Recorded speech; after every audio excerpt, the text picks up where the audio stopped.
නියමිත ආකාරයට මෝරපු ගම්මිරිස් කරල් ටිකක් අපි කඩාගත්තොත් තමයි ගුණාත්මයෙන් සහ ප්‍රමාණාත්මකව වැඩි අස්වැන්නක් අපිට ලබා ගන්න පුළුවන් වෙන්නේ.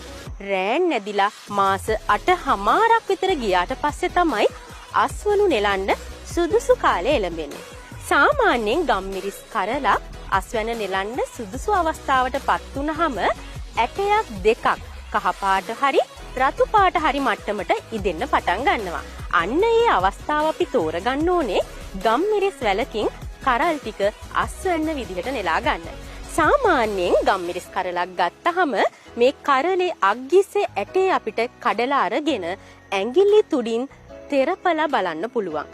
තෙරපනකොට කැඩිලා යනවා නම් මේ ගම්මිරිස් කරල තාම මෝරලා නැහැ.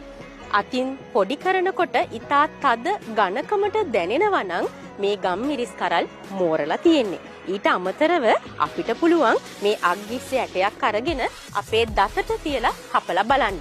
තද ඝනකමකට කටස් ගාලා කඩලා යනවා නම් මේ ගම්මිරිස් කරල් මෝරලා තියෙන්නේ. හොඳට මෝරපු අස්වැන්න පමණක් අස්වැන්න විදිහට අරගෙන අතමිට සරු හෙට දිනකට යන්න.